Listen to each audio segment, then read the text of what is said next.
Et dans le ministère Réveil des Nations, qui marche sur deux jambes, la repentance et la sanctification. Aujourd'hui, bien, le Seigneur va nous amener un bon message, alléluia, qui concerne, on peut dire, tous ceux qui se réclament du Seigneur. Nous allons aller dans Luc, chapitre 8. On verra ce que le Saint-Esprit va dire, parce que j'avais pris des notes, mais je les ai jetées par hasard, par erreur. Luc, chapitre 8, à partir du verset 22. C'est un épisode qu'on connaît, ça s'appelle Jésus apaise la tempête. Alléluia. Donc, il est dit ceci. Un jour, Jésus monta dans une barque avec ses disciples et il leur dit, passons de l'autre côté du lac. Alléluia.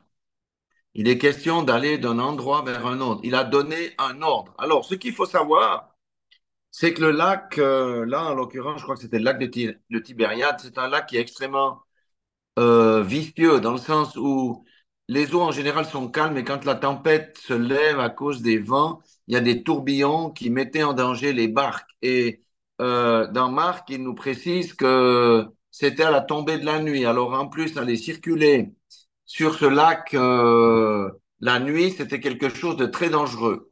Donc Jésus a ordonné à ses disciples, passons de l'autre côté du lac. Donc Jésus, c'est comme s'il donne un ordre à quelqu'un d'aller dans un endroit ou de faire quelque chose. Et ils partirent. Donc ils n'ont pas commencé à murmurer rien du tout. Ils ont dit, Jésus a dit, OK, ils partirent. Et au verset 32, il est dit, pendant qu'ils naviguaient, Jésus s'endormit. Pendant qu'ils naviguaient, Jésus s'endormit.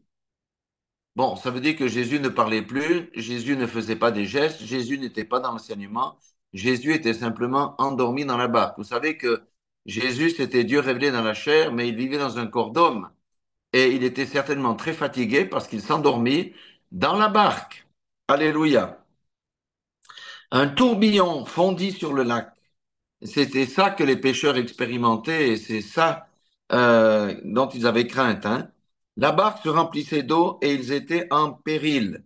Pendant qu'ils naviguaient, Jésus s'endormit, un tourbillon fondit sur le lac, la barque se remplissait d'eau et ils étaient en péril. Donc, soudainement, le vent s'est levé et voilà que le voyage qui était tranquille n'est plus un voyage tranquille du tout. Ça devient un voyage dangereux sur le lac. Verset 24. Ils s'approchèrent et le réveillèrent en disant, Maître, maître, maître, nous périssons. S'étant réveillé, il menaça le vent et les flots qui s'apaisèrent et le calme revint. Puis il leur dit, où est votre foi? Saisis de frayeur et d'étonnement, ils se dirent les uns aux autres, mais qui est donc celui-ci qui commande même au vent et à l'eau et à qui ils obéissent? Amen. Alléluia. Donc ici, il y a plusieurs choses. Lorsque Dieu nous dit, ou le Saint-Esprit nous dit d'aller dans un endroit ou de faire quelque chose, on obéit à ses ordres. Même si nos yeux voient ou nos pensées nous disent que peut-être que c'est peut-être pas la bonne période, c'est la nuit, et traverser le lac la nuit, il peut y avoir des tourbillons, etc. Non, ils n'ont pas raisonné. L'homme raisonne toujours. Lorsque quelqu'un nous donne un ordre de faire quelque chose, dans le ministère, d'aller dans un endroit, on ne doit pas se poser des questions. C'est la première des choses. Parce que si les disciples avaient commencé à murmurer en disant, Seigneur, non, mais écoute, c'est pas bien d'aller aujourd'hui, il faut attendre le matin, au moins on peut voir déjà arriver les tourbillons, ça sera plus sécure sur le lac, etc. Eh bien, ça ne va pas marcher. Donc, les disciples ici, ils ont été obéissants, ils ont reçu un ordre, ils ont dit, OK, allons-y. Si Jésus a dit, hein, ils étaient des disciples, ils apprenaient, allons-y. Lui, il sait pourquoi on doit aller sur l'autre bord. Alléluia. Cependant, pendant que Jésus dormait, ben, qu'est-ce qui s'est passé? Il y a le tourbillon qui s'est levé. Alléluia. Il ne faut pas oublier que ceux qui étaient avec Jésus, c'était des pêcheurs accomplis. Ils pêchaient sur ce lac, ils connaissaient le lac de A à Z. Et voici que le tourbillon s'est vraiment euh, levé. Et la barque a commencé à se remplir d'eau. Il était en péril. Je fais un parallèle ici avec Pierre. Vous savez, Pierre qui avait dit à Jésus, si c'est toi, ordonne que je marche sur l'eau. Il a commencé à marcher sur l'eau, hein, il a obéi, mais après, qu'est-ce qu'il a fait? Il s'est enfoncé parce qu'il a commencé à regarder et disait, mais qu'est-ce que je fais ici? Je suis fou, je suis en train de marcher sur l'eau, et si tout d'un coup ça marche plus, je vais me noyer. Vous voyez? C'est très important ce que le Seigneur veut nous enseigner ici. Ils s'approchèrent et le réveillèrent en disant, Maître, Maître, nous périssons. Alléluia. J'aimerais dire à quelqu'un, il faut bien écouter ça. Lorsque le Seigneur te donne un ordre, il faut bien écouter ça. Lorsque le Seigneur te donne un ordre, tu ne peux pas couler parce qu'il est dans la barque, il est dans la barque avec toi. Tu ne peux pas couler parce qu'il est dans la barque avec toi. Arrête les raisonnements, arrête d'avoir peur. Si c'est le Seigneur qui t'a ordonné d'aller quelque part, vas-y, tu ne peux pas couler, tu ne peux pas brûler, tu ne peux pas périr sous un éboulement parce qu'il est dans la barque avec toi. Alléluia. Sauf que Jésus s'est endormi. Pourquoi Jésus s'est endormi? Jésus s'est endormi parce qu'il était fatigué. Mais c'était aussi une manière de tester la foi de ceux qui étaient avec lui. C'était une manière aussi de tester la foi de ceux qui étaient avec lui, de voir comment ils allaient réagir. Et voilà que la barque a commencé à se remplir d'eau. Et là, maintenant, c'est foutu. C'est déjà la panique parce que les cinq sens entrent en action en disant on est cuit. Alors, qu'est-ce qu'il faut faire? Par leur propre moyen, ils n'arrivaient pas. Ils ont été réveiller Jésus.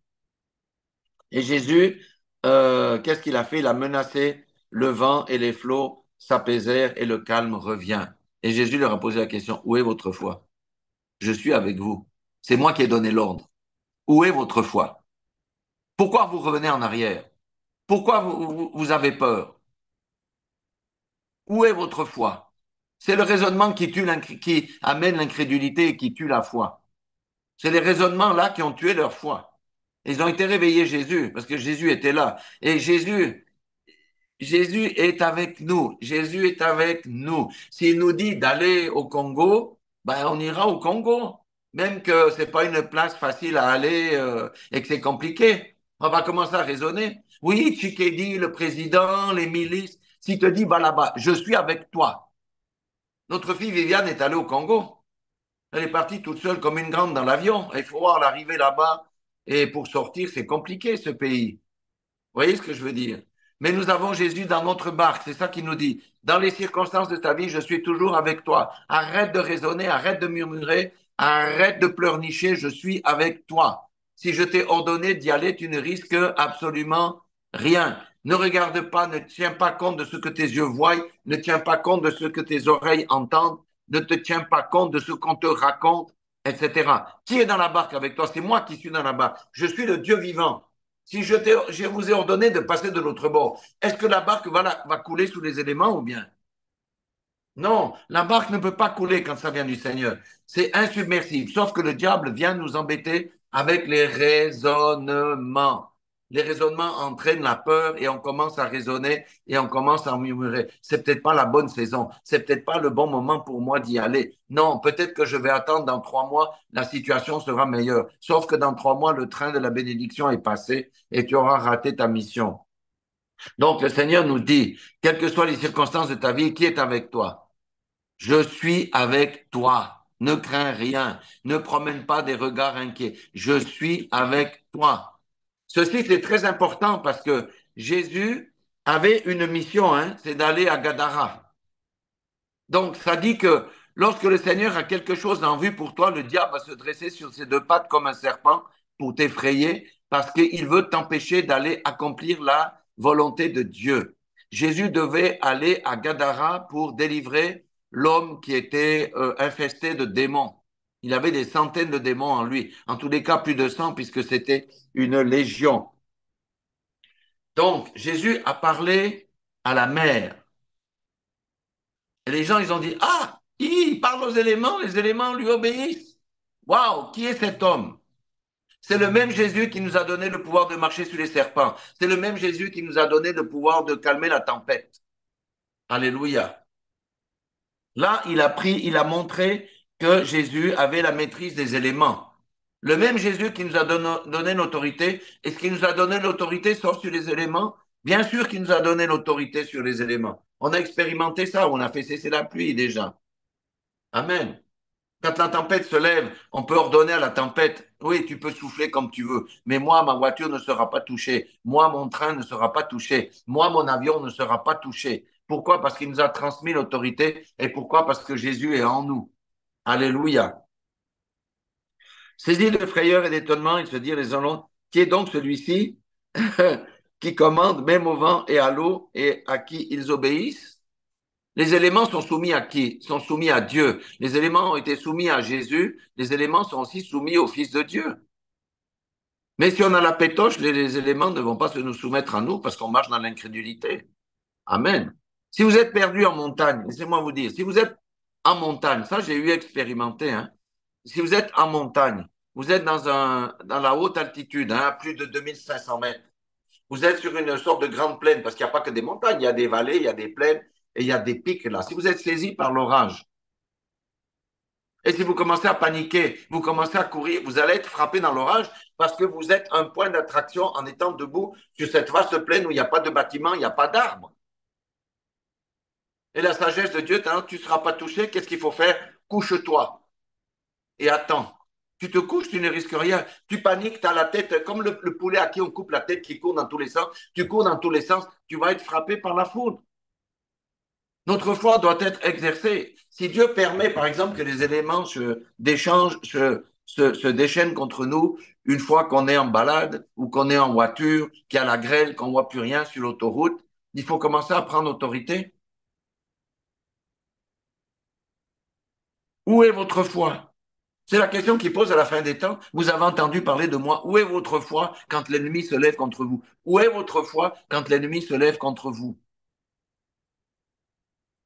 Lorsque vous êtes dans les combats spirituels. Et le Seigneur m'a donné un psaume que je vais lire pour appuyer ce qui est dit ici, parce que nous avons tout dans la parole de Dieu. C'est le psaume 11. Parce que quand on a des combats, il y a une tentation, c'est de fuir le combat. Psaume 11, au chef des chantres de David. C'est en l'Éternel que je cherche un refuge. C'est en qui cherche? En l'Éternel. Comment pouvez-vous me dire, ça c'est Dieu qui parle, comment pouvez-vous me dire, fuis dans vos montagnes comme un oiseau? C'est qui votre refuge? C'est moi votre refuge. Pourquoi vous dites que je fuis dans les montagnes comme l'oiseau? Je m'enfuis de la grosse montagne qui est devant moi. Je m'enfuis devant l'ennemi. Ça, c'est la situation des lâches. Car voici, les méchants bandent l'arc, ils ajustent leurs flèches sur la corde pour tirer dans l'ombre sur ceux dont le cœur est droit. Quand les fondements sont renversés, que le juste, que ferait-il? Le juste ne doit pas fuir dans les montagnes comme l'oiseau parce qu'il a peur. C'est ça qu'il nous dit. Vous dites, oui, je suis votre Dieu. Vous avez les tribulations, vous prenez la moto la plus rapide, vous fichez le camp là, vous fuyez le combat. Vous fuyez le combat dans les montagnes comme l'oiseau. Maintenant, regardez ce que l'Éternel dit. Que le juste fera-t-il, hein? L'Éternel est dans son Saint-Temple. L'Éternel a son trône dans les cieux. Et ses yeux regardent. Qu'est-ce qu'il regarde? Il regarde comment on réagit. Ses paupières sondent les fils de l'homme. Oui, j'ai la foi, mais dans ton cœur, tu n'as pas la foi, tu as l'incrédulité. L'Éternel sonde les paupières de l'homme. L'Éternel sonde le juste. Ah, voilà. Si tu marches dans ces voies, tu es juste. Maintenant, regardez qu'est-ce qu'il dit aux méchants qui nous attaquent. Il est le méchant et celui qui se plaît à la violence. Ça, c'est celui qui attaque, qui bande son arc pour tirer dans l'ombre. C'est celui qui attaque par derrière avec le couteau. Il fait pleuvoir sur les méchants des charbons de feu et du soufre, un vent brûlant. C'est le calice qu'ils ont en partage. Et au verset 7, il dit, car l'Éternel est juste, il aime la justice, les hommes droits contemplent sa face. Amen. C'est la paix de Dieu dans tous les combats. C'est le shalom de Dieu dans tous les combats. Alléluia. Voyez ce qu'il dit ce matin. Ça, c'est la parole qu'il m'a donnée ce matin et qui vient juste confirmer ce qu'ont vécu comment on appelle, les disciples. Ils ont eu la trouille. Au lieu de s'adresser à Dieu et de rester dans le calme, Dieu était avec eux. Jésus était avec eux. Et ils ont été troublés. Ils ont fait comme le poulet sans tête. Il a commencé à écoper l'eau dans la barque, à regarder les flots. Et l'un devait dire à l'autre, nous allons couler, on est foutu. Le tourbillon qu'on craignait est arrivé dans notre vie. Le Seigneur dit, il faut cesser ça. Cessez d'être des incrédules quand vous êtes dans ma présence. Cessez des incrédules quand vous êtes mes fils et mes filles de Dieu. Cessez des incrédules. Vous avez à la bouche, je crois en Dieu, je crois en la puissance de Dieu, je crois que Dieu me délivrait. Et vous agissez comme des poulets sans tête dans la panique. Arrêtez ça. Ça, c'est le Seigneur. C'est une puissante exhortation que le Seigneur est en train de nous donner. Donc, lorsque le Seigneur nous envoie quelque part, c'est parce qu'il veut nous faire accomplir une mission. Nous devons savoir que le diable va toujours se lever. Toujours. Le diable va pas faire le drapeau blanc en disant, tu dois aller là-bas dans la mission, je vais rester tranquille à ton encontre. Va faire ta mission. Il va se lever comme un serpent pour t'effrayer. Lorsque le serpent a un capuchon, là, vous savez, en Inde, il y en a beaucoup de ceux-là, les cobras. D'abord, ils n'ont pas le capuchon, mais quand ils sont menaçants, il y a le capuchon qui fait comme ça. Pourquoi il fait ça? Pour que les ennemis fichent le camp. Tous les animaux fuient, l'homme fuit, sauf un animal, c'est la mangouste. Parce que la mangouste va le combattre et va le tuer. Pourquoi elle peut le tuer? Parce qu'elle a été piquée plusieurs fois et son sang, il y a eu un anticorps qui s'est constitué dans le sang de la mangouste et, le cobra peut bien la mordre, la mangouste. Elle ne mourra pas. Nous, notre anticorps, c'est le sang de Jésus-Christ qui est en nous. Alléluia. Nous sommes des mangoustes face au cobra. Pourquoi on devrait fuir? Le cobra a peur de la mangouste parce qu'il sait que son sort est scellé. Mais il essaye de nous faire peur. Nous avons Jésus en nous. Qu'avons-nous à craindre? Alléluia. Donc, ici, il dit, passons de l'autre bord parce que j'ai une mission à accomplir. Passe de l'autre bord parce que tu as une mission à accomplir. Le diable va se lever. Mais toi, par la foi, parce que tu es en moi, je suis en toi, n'aie pas peur. Résiste à la manipulation du diable. Résiste à l'intimidation du diable. Ne t'arrête pas en chemin. Voilà ce que nous dit le Seigneur. Maintenant, nous allons comprendre qu'il faut que je vous explique un peu Gadara, la région là. La région, c'est là, c'était des impies. C'était le territoire de l'ennemi à 100%. Comment on appelle, le possédé de Gadara là, montrait bien que dans cette région-là, les mauvais esprits régnaient en maître. Les mauvais esprits régnaient en maître.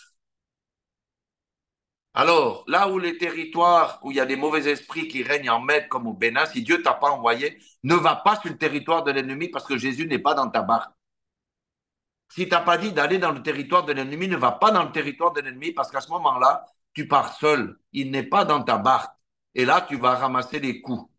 Donc, ils sont partis dans le pays de Gadara et on verra que même les gens là qui ont vu les merveilles que je vais vous lire ont refusé Jésus et ont chassé Jésus parce qu'ils appartenaient à l'ennemi. Alléluia. Donc, on a vu maintenant, il y a eu cette tempête parce qu'ils devaient aller accomplir une mission. Maintenant, nous allons prendre le verset 26. Ils abordèrent dans le pays des Géranésiens qui est vis-à-vis de la Galilée. Lorsque Jésus fut descendu à terre, il vint au-devant de lui un homme de la ville. Ils n'ont pas atterri, ils n'ont pas, ils n'ont pas accosté dans la ville, mais un homme de la ville a quitté la ville. Il est venu à sa rencontre. Qu'est-ce que ça veut dire? Ça veut dire que le diable connaît qui appartient à qui. L'homme là qui était possédé par les démons a reconnu Jésus. Il a reconnu le Fils du Très-Haut. Et il est venu à lui pas pour être délivré, il est venu à lui pour que Jésus le laisse tranquille. Un homme de la ville qui était possédé de plusieurs démons. Donc la Bible ne dit pas pourquoi les démons sont entrés dans la personne. Mais comme c'était un territoire de l'ennemi, il y avait une porte ouverte et un démon peut entrer par une porte ouverte. Et vous savez comment ça fonctionne, les démons, ils fonctionnent en bande. Le démon de la jalousie va amener le démon de la haine. Le démon de la haine va amener le démon de la rage. Le démon de la rage va amener le démon du meurtre. C'est comme ça que ça fonctionne. Les esprits impurs, c'est exactement la même chose. Si un homme ou une femme se trouve dans l'impureté, ça ouvre la porte à plusieurs autres démons. Et puis finalement, la personne est perclue de démons. Donc, depuis longtemps, il ne portait point de vêtements et avait sa demeure non dans une maison, mais dans les sépulcres. Vous voyez, cet homme-là n'avait plus de dignité. Le diable avait enlevé la dignité à cet homme-là. Il se baladait nu et historiquement, vous savez pourquoi on trouvait des gens qui vivaient dans les sépulcres? C'était le genre de gens-là qui étaient possédés par les démons. Personne n'était d'accord de leur offrir l'hospitalité. Ils ne pouvaient pas aller dans la maison de quelqu'un. Ils étaient rejetés de tout le monde. Donc, les seuls endroits tranquilles où il avait, c'était dans les sépulcres et les cimetières, là où il trouvait le repos. Pourquoi il trouvait le repos? Parce que dans les cimetières et les sépulcres, c'est là que se trouvait la mort, l'esprit de mort. Donc, il n'avait plus de dignité, il vivait dans les sépulcres. Les sépulcres, à l'époque, vous savez, c'est pas les sépulcres, c'est des tombeaux. Il pouvait aller dormir dans les tombeaux où il y avait des morts. Il ne dormait pas sur des tombes, il allait dans les sépulcres. Donc, on voit que la personne-là était vraiment complètement possédée par les mauvais esprits. Ce n'est plus lui qui marchait, ce n'est plus lui qui parlait, c'est les mauvais esprits qui étaient en lui qui pilotaient sa vie. Tel est le sort funeste de ceux qui ouvrent des portes. Et voilà. Verset 28. Ayant vu Jésus, il poussa un cri, se jeta à ses pieds et dit d'une voix forte, Seigneur Jésus, viens me délivrer. Non, c'est pas ça qu'il a dit. Il a dit, qu'y a-t-il entre toi et moi, entre moi et toi, Jésus, fils du Dieu très haut? Je t'en supplie, ne me tourmente pas. Car Jésus commandait à l'esprit impur de sortir de cet homme dont il s'était emparé depuis longtemps. Qui c'est qui parlait au travers de la bouche de cet homme? C'était le démon qui le possédait. L'homme là n'était plus en lui. C'était quelqu'un d'autre qui vivait dans son temple. C'était quelqu'un d'autre qui parlait à sa place. C'était quelqu'un d'autre qui raisonnait à sa place. Fils du Dieu très haut, je t'en supplie, ne me tourmente pas. Il n'a pas dit, Fils du Dieu très haut, viens me délivrer. Non, le démon ne veut pas la délivrance de celui qu'il possède. Le démon ne veut jamais la délivrance de celui qu'il possède. Jamais. Et Jésus avait commencé à commander à l'esprit impur de sortir de cet homme dont il s'était emparé depuis longtemps. Ces gens-là n'ont plus de vie pour eux-mêmes. C'est le démon qui les pilote, c'est le démon. Et on le gardait lié de chaînes et de fer aux pieds, mais il rompait les liens et il était entraîné par le démon dans les déserts. Le démon coupe la communion avec la communauté. Pourquoi? Pour pouvoir le tourmenter. Et celui-là, c'est pas un démon qu'il avait, il était plein de démons. Ce n'est plus lui qui vivait à l'intérieur. Ce n'est plus, il n'était pas dans son état normal. Ce n'est pas lui qui vivait là-dedans. Et le démon l'entraînait dans les déserts. Vous vous rendez compte comment un homme peut vivre une vie satisfaisante dans les déserts? Il était complètement démonisé, possédé. Bon, nous, on sait que si on a Christ, on ne peut pas être complètement possédé, on peut être démonisé, c'est vrai, mais on ne peut pas être complètement possédé au point de perdre son esprit et sa propre volonté. Vous voyez? Mais celui-là, il était complètement pris. Ce n'est plus lui qui vivait. Il avait ouvert des portes. Le démon qui était entré en lui a amené d'autres démons et ils étaient beaucoup. Jésus lui demanda, quel est ton nom? Légion, répondit-il, car plusieurs démons étaient entrés en lui. C'est des centaines de démons. Une légion, c'est pas 10 démons, c'est pas 4 démons, c'est des centaines de démons. Car plusieurs démons étaient entrés en lui. Et maintenant, vous voyez, il priait instamment, au pluriel, et il priait instamment Jésus de ne pas leur ordonner d'aller dans l'abîme, parce qu'ils savent que Jésus avait la puissance pour le chasser, les chasser tous, pour qu'ils retournent dans l'abîme. Or, les démons doivent trouver des corps où habiter, parce que ce sont des esprits désincarnés. Ils devaient trouver des corps où habiter. C'est pour ça qu'ils ont demandé après d'aller dans les pourceaux.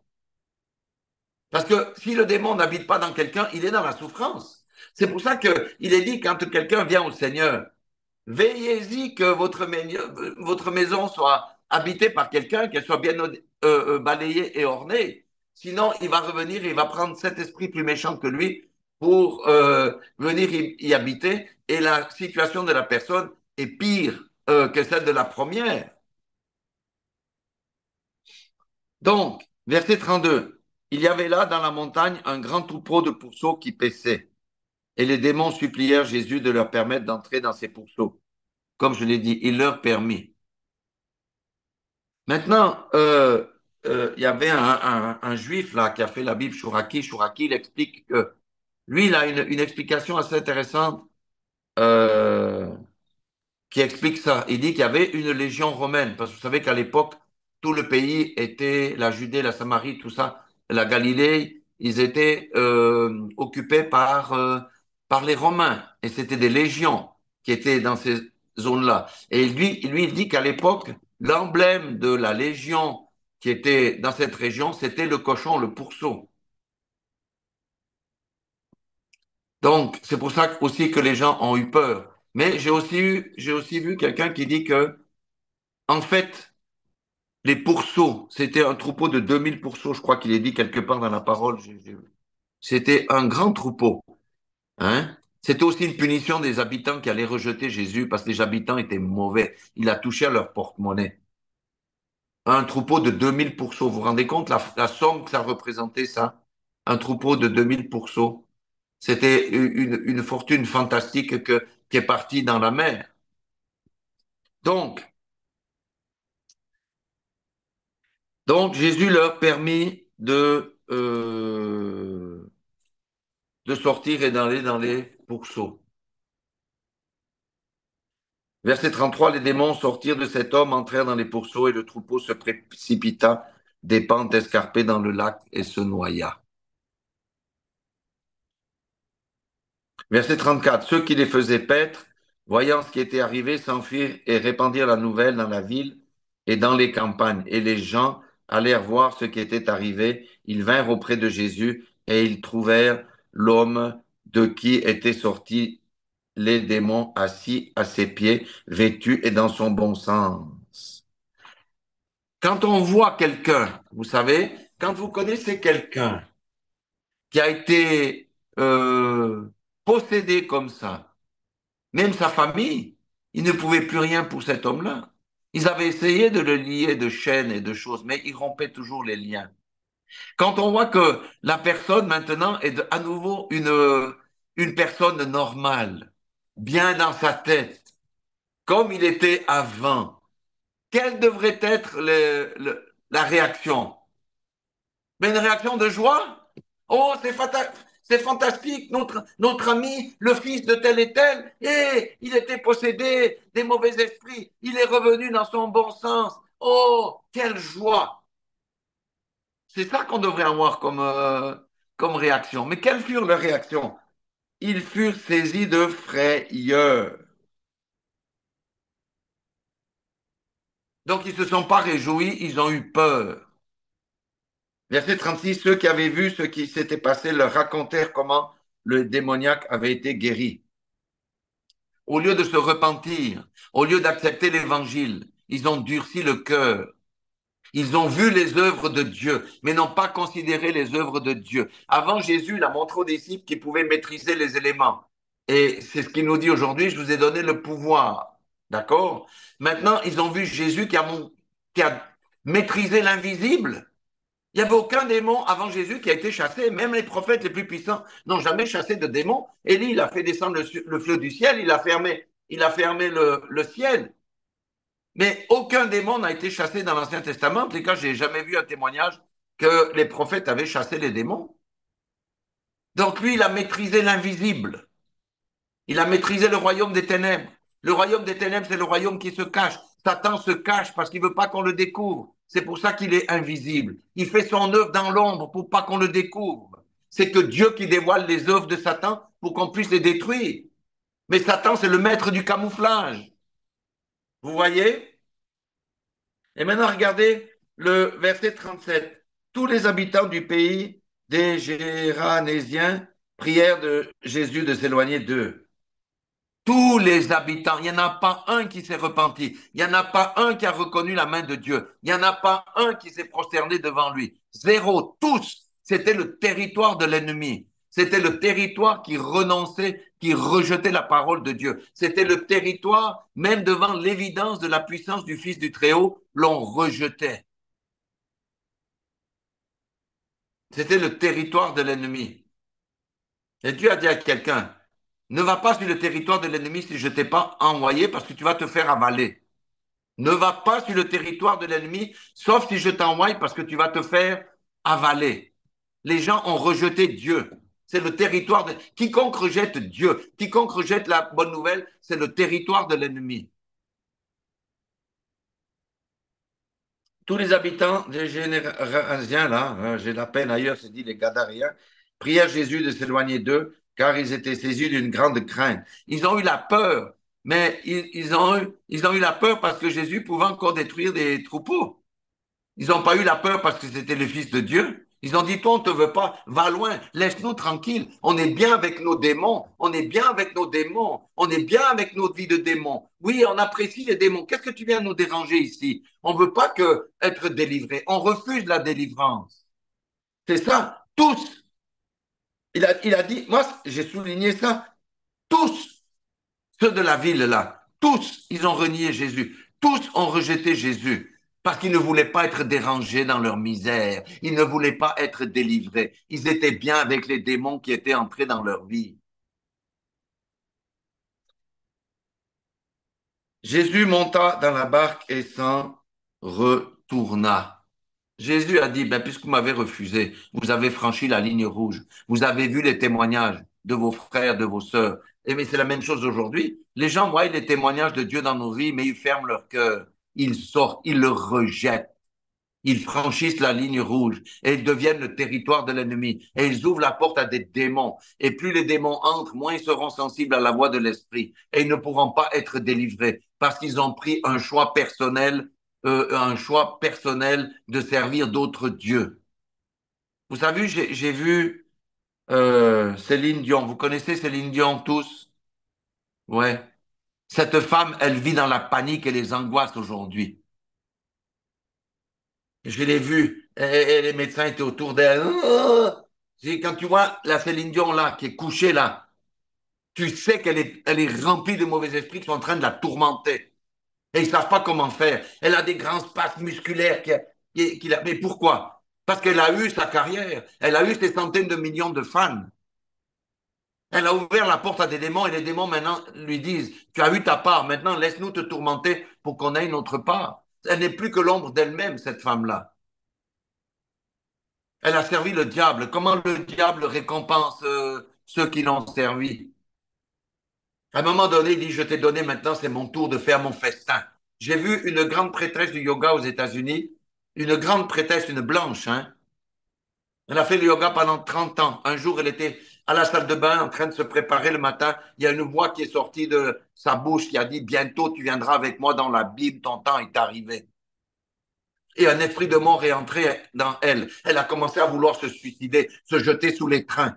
Et elle a trouvé un pasteur qui a eu pitié d'elle. Oh, je vis dans les tourments, j'ai que des pensées où j'ai envie de me suicider. Je vois un train, il faut que j'aille me jeter sous les rails du train. Pourquoi? C'est le temps où le diable vient réclamer sa proie. Elle a été délivrée et aujourd'hui elle prêche. Ne faites pas le yoga, sortez de là, sortez de là. Moi j'ai fait le yoga, je demandais encore plus de yoga, je faisais le yoga, j'ai fait tout ce que le yoga me disait et le Satan est venu me réclamer un jour. Territoire de l'ennemi. Mais elle a accepté. Elle a, comment dire ça? Elle a dit, je refuse ça. Elle dit, quand j'ai entendu la voix qui est sortie de ma bouche, j'ai été choqué. Elle trouvait la solution. Mais Dieu a mis devant son chemin un pasteur qui l'a amené à la délivrance. Et elle a pu connaître Christ. Sans ça, c'était fini pour elle. Parce que le moment vient où Satan réclame sa proie. Et ce moment-là, vous allez voir les douleurs, les tourments, les angoisses des personnes qui ont servi Satan. Ici, le gars de Gadara n'avait même pas la conscience de celle qui faisait le yoga parce qu'elle pouvait encore réfléchir. C'est là la grâce de Dieu d'avoir sauvé cet homme à Gadara qui était plus le maître de lui-même. C'est la grâce de Dieu parce qu'il ne pouvait même pas intercéder, il ne pouvait même pas demander, il n'avait pas d'intercesseur pour lui. Il était cuit. Mais le Seigneur a fait grâce. Pourquoi il a fait grâce? Parce qu'il a dit, toi le possédé, je ferai de toi un évangéliste. Pourquoi Dieu délivre les gens comme ça? Parce qu'il va les utiliser dans son royaume de lumière. Mais ceux qui ne veulent pas, ils sont foutus. Ils sont foutus parce qu'ils réduisent le coût. Regardez verset 38. L'homme de qui étaient sortis les démons lui demandait la permission de rester avec lui. Lui, il ne voulait pas rester dans ce pays pourri. où personne ne l'avait aidé, personne n'avait de solution. Non, il ne voulait pas. Mais qu'est-ce qu'a dit Jésus? Mais Jésus le renvoya en disant, retourne dans ta maison et raconte tout ce que Dieu t'a fait. Il a délivré celui qui ne pouvait pas être délivré pour en faire une flamme de feu. Comme il a délivré Saül de l'esprit religieux pour en faire une flamme de feu. Est-ce que Saül a demandé à être délivré? Non, il est apparu. Il est tombé, il a perdu la vue. Il a dit, toi qui as tué là des centaines de mes frères là, je vais t'utiliser. Mais c'est aussi pourquoi Paul a eu une vie difficile. On l'a lapidé, on l'a jeté en bas des prés. On a eu tout ça. Parce que c'était à la mesure de ce qu'il avait fait avant. Vous voyez? Et Jésus lui a dit, le renvoya en disant, non, retourne dans ta maison et raconte tout ce que Dieu t'a fait. Et il s'en alla et publia par toute la ville ce que Jésus avait fait pour lui. Il a semé l'évangile dans ce peuple mauvais. On ne sait pas s'il y a des gens qui se seront convertis après. Mais le témoignage de cet homme va parler au jugement dernier contre tous ceux qui ont rejeté Jésus. Le témoignage de cet homme va parler contre tous ceux qui auront rejeté Jésus. Lorsqu'on témoigne de Jésus et que la personne refuse, nous, nous serons un témoin contre la personne. Moi, j'ai aussi une sœur qui fait du yoga. Hein. Ben, je serai un témoin à la fin des temps. Elle dit, mais ton frère t'a parlé. Tu as résisté. Tu as durci l'oreille. Non, le yoga me fait du bien. Le yoga, non, mais c'est juste les trucs de la respiration. C'est juste, ça fait du bien. Même si elle ne fait pas le yoga à haute dose, elle fait quand même le yoga. Le yoga est une pratique que le Seigneur abhorre. C'est une abomination. Quand on se baladait au lac de Divonne, là, on a vu des gens qui faisaient le yoga. Il y avait des positions, on dit que c'est des positions sexuelles, avec les jambes ouvertes, là, hommes et femmes, ou quand on se met sur le dos. Ce sont des positions sexuelles pour être unis au Dieu hindou. Mais quand on dit ça aux gens, les gens rigolent. Non, mais moi, je fais juste les exercices de respiration. Plus tu vas là-dedans, plus tu vas faire des positions qui invitent les démons à entrer dans ta vie. C'est une réalité. Donc Dieu nous enseigne aujourd'hui. Dieu veut nous utiliser tous. Comme je dis, il n'y a pas de petits dons, pas de petits talents. On a une destinée. Pour entrer dans la destinée de Dieu, il faut accepter d'aller dans les endroits peut-être où on doit aller, où on doit rendre ministère à faire face à des tempêtes comme ils ont eu sur ce lac-là. Parce que le diable va se lever pour t'agresser, pour te faire peur, pour te faire renoncer, pour te maintenir dans la servitude, parce que tu n'auras pas passé de l'autre bord. L'autre bord, c'est le bord de la victoire. C'est le bord de la victoire. C'est comme dans l'histoire du torrent. Il dit, restez pas au bord du torrent, allez au milieu du torrent. L'autre bord, c'est le lieu de la victoire. Le Seigneur demande à chacun de passer de l'autre bord. Mais avec nos raisonnements, on reste de l'autre côté. Bien sûr qu'il y a des combats. Le vent va souffler. Mais Jésus est avec nous dans la barque pour nous aider. Mais si on ne veut pas monter dans la barque, ça va être compliqué. Donc Jésus nous envoie et il a une mission pour nous. En l'occurrence, là, Jésus était parti dans ce territoire impie pour délivrer l'homme de Gadara qui ne pouvait plus rien faire. Il a exercé sa grâce en disant, je te fais grâce. Non pas pour que tu aies une vie meilleure, je te fais grâce pour que tu sois mon envoyé, tu sois mon instrument dans ce pays pourri, dans ce pays qui me rejette. Tu seras un témoin à la fin des temps. Alléluia. Il y a quelqu'un qui a, dans la Bible, qui avait une mission, mais qui a traîné les pieds. C'était qui? C'était Jonas. Jonas lui a dit, va là-bas à Ninive. Lui, il est parti à Tarsis sur un bateau parce qu'il voulait pas. Vous voyez ce que j'ai dit tout à l'heure, mais oh, Seigneur, le Seigneur révèle des choses. Quand tu n'as pas Dieu dans ta barque, tu as les ennuis. Est-ce que quand il est parti sur le bateau de Tarsis, Jonas avait Dieu avec lui, avait Jésus avec lui? Il n'avait pas Jésus avec lui. La tempête s'est levée et ils ont commencé à jeter les machins par-dessus bord. Puis après, il a dit, c'est moi. Et ils l'ont jeté par-dessus bord. Et c'est une baleine qui l'a avalé, qui l'a ramené là où il devait aller faire sa mission. Et il est allé publier la mise en garde, le jugement qui allait venir sur Ninive. Et à cause de sa prédication, parce que c'était l'œuvre du Seigneur, ils se sont repentis et la malédiction n'est pas, la destruction de Ninive a été reportée, je crois, d'une centaine d'années. Combien de fois nous faisons les Jonas? Combien de fois nous faisons les Jonas? Combien de fois les fils de Dieu sont des Jonas? Non, ils ne veulent pas parce qu'ils raisonnent. Hein, c'est un peuple méchant. Pourquoi je devrais aller sauver le peuple méchant là-bas? On raisonne. Le Seigneur dit, mes enfants sont des Jonas des fois. Et il nous reprend. Quand allez-vous écouter ma voix et obéir à mes commandements? Si je vous dis d'aller là-bas, je suis avec vous. Que craignez-vous? Arrêtez de vous montrer incrédule. Faites ma volonté et allez-y. N'allez pas où je ne vous ai pas demandé d'aller. N'allez pas sur le territoire de l'ennemi. Il y a des gens qui ont perdu la vie parce qu'ils ont été sur le territoire de l'ennemi. Dans les endroits où il y a le vaudou, là, vous croyez quoi?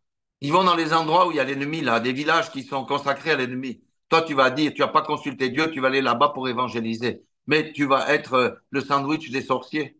Il y a plusieurs qui sont morts en faisant comme ça.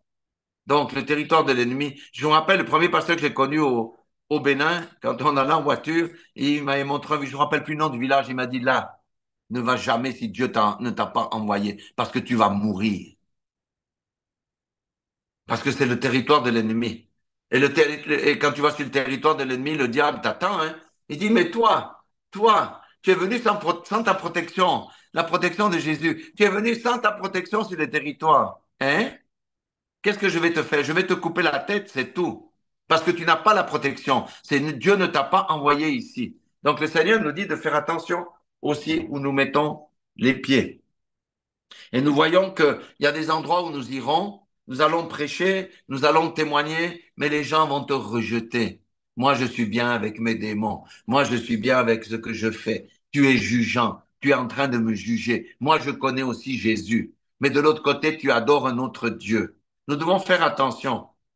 Le jugement, malheureusement, je dis, ne dépend pas de nos sentiments. Je parle de nos familles, là, puisqu'on a des gens dans nos familles qui sont aussi de l'autre côté. Le jugement de Dieu ne va pas dépendre de nos sentiments, hein, que c'est une bonne personne. Le jugement de Dieu va venir sur la personne parce qu'elle enfreint les lois de Dieu. C'est triste. Nous, on a même des sorciers dans la famille qui tuent. Moi, je peux vous dire, avant que j'aille manger dans la maison du sorcier de la famille, là, il faut que Dieu m'envoie et que j'aille une triple confirmation d'aller manger dans la famille du sorcier, là. Parce que j'ai pas envie de mourir empoisonné. Je vous dis. Mais si Dieu me dit, et si Dieu confirme, va dans la maison, j'irai dans la maison. Mais je ne vais pas ni partager ses repas, ni aller sur son territoire, parce que cet homme-là est très dangereux, c'est un sorcier qui tue. Nous devons faire attention. Ma femme peut témoigner, hein. Quand on ne savait pas, on allait. Et quand le Seigneur nous a dévoilé qui il était, c'est fini. C'est fini. Je ne veux même pas accepter une bouteille, même si elle est fermée. Je ne peux pas. Parce que ce sont des gens qui tuent. Et si Dieu ne te dit pas d'aller spécifiquement, parce qu'il va faire quelque chose avec lui, n'y va pas. Parce que tu vas perdre ta tête. Nous devons faire attention. Donc, le Seigneur aussi, la bonne nouvelle, il est capable d'aller mettre sa grâce sur personne qui n'est pas, sur une personne qui n'a même pas la capacité d'ouvrir la bouche pour recevoir une délivrance. L'exemple du yoga que je vous ai donné, elle avait encore l'esprit assez libre pour comprendre la chose. Elle dit, il y a quelque chose qui ne va pas avec ce que je fais. Mon Dieu, cette voix qui vient là, ça vient pas de moi, ça vient d'en bas. Et le démon lui avait dit, bientôt tu viendras avec moi dans l'abîme. Ton temps est proche. Et un esprit de mort est rentré sur elle. Vous voyez? Mais elle a quand même eu, le Seigneur a arrangé pour qu'un pasteur se trouve devant sa route et aujourd'hui, elle témoigne de tous les méfaits de ce yoga qui pénètre même l'Église aujourd'hui. Donc, si je fais un petit résumé, notre vie sera faite de combats parce que le Seigneur nous demande d'accomplir une mission. Et il n'y a pas de mission qu'on peut faire sans combat. C'est pas possible. Les vents contraires vont se lever sur notre lac qu'on doit traverser. Mais nous avons l'assurance que Jésus est avec nous. Et si Jésus est avec nous, notre barque ne peut pas couler. Alléluia. Notre barque ne peut pas couler si Jésus est avec nous. Alléluia. La deuxième des choses, on voit la grâce de Dieu. Mais quand on va en Afrique, on croise des fois des fous. J'en ai vu au Cameroun aussi. Un gars qui était nu, il allait partout, il y avait les poubelles, il était assis dans les poubelles, il allait touiller les restes de nourriture, les queues de bananes et il mangeait ça. Qui peut délivrer un homme comme ça? Il a pas, il a plus, il a été vendu, il n'a plus la possibilité de demander, venez me délivrer, je suis dans la souffrance. Lui, il connaît qu'une vie comme ça, il connaît une vie de saleté parce que c'est un esprit d'impur qui a pris le contrôle de sa vie. Donc Dieu peut faire grâce. Mais quand Dieu fait grâce à de telles personnes, c'est qu'il a un but derrière. C'est pas faire grâce pour que le gars vive sa vie. C'est pour qu'il devienne quelqu'un ici, comme on a vu ici.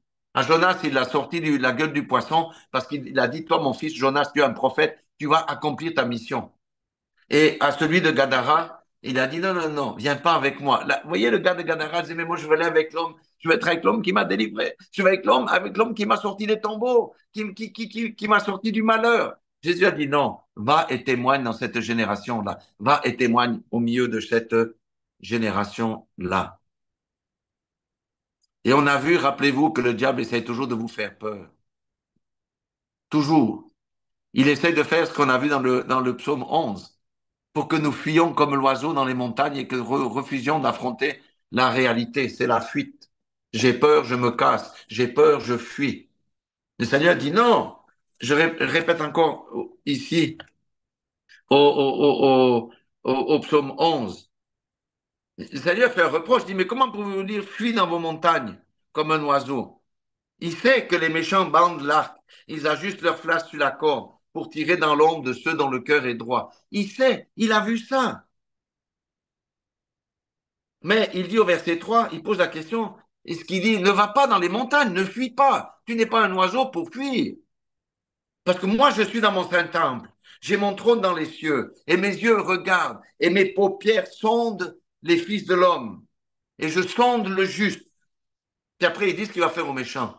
Je hais le méchant, c'est pour ça que tu ne dois pas le fuir. Et celui qui se plaît à la violence. Il fait pleuvoir sur les méchants des charbons de feu et du soufre, un vent brûlant. C'est le calice qu'ils ont en partage. Ça, c'était dans l'Ancien Testament, où les gens n'avaient pas les souliers que donne le zèle de l'évangile de paix. Ils n'avaient pas la vérité pour ceinture. Ils n'avaient pas la cuirasse de justice de Jésus-Christ. Ils n'avaient pas le casque du salut. Ils n'avaient pas le bouclier de la foi pour éteindre tous les traits enflammés du malin. Et ils n'avaient pas l'épée de l'esprit qui est la parole de Dieu. Aujourd'hui, nous avons tout ça. Le Seigneur dit, levez-vous, combattez, je suis avec vous. Si je vous donne une mission difficile, ne dites pas, j'ai pas la compétence, je suis trop faible, comment je vais faire? Vas-y, marche sur l'eau comme Pierre, mais ne regarde pas à l'eau pour aller couler comme lui. Je suis avec toi. Donc le Seigneur nous exhorte aujourd'hui. Des fois, on est dans les combats, des fois, on est dans les circonstances défavorables, on est dans l'apathie, mais on ne doit pas fuir, on doit combattre. Alléluia. Et je répète que Dieu a une mission pour chacun et chacune d'entre nous. Il nous a donné un talent. Et si on meurt le jour du jugement dernier, il va dire, je t'ai donné 3 talents. Qu'est-ce que tu as fait avec tes 3 talents? Ah, mais moi, un. Toi, je t'ai donné qu'un talent. Parce que je sais que tu as peu de capacité. Qu'est-ce que tu as fait? Ah, mais moi, je t'amène un autre talent. Va, viens ici, bon et fidèle serviteur. Toi, je t'ai donné 5 talents. Et les dons, qu'as-tu fait? Oh, les circonstances de la vie font que j'ai pas pu aller de l'autre côté, j'ai pas pu aller sur l'autre bord. Qu'est-ce qu'il va dire?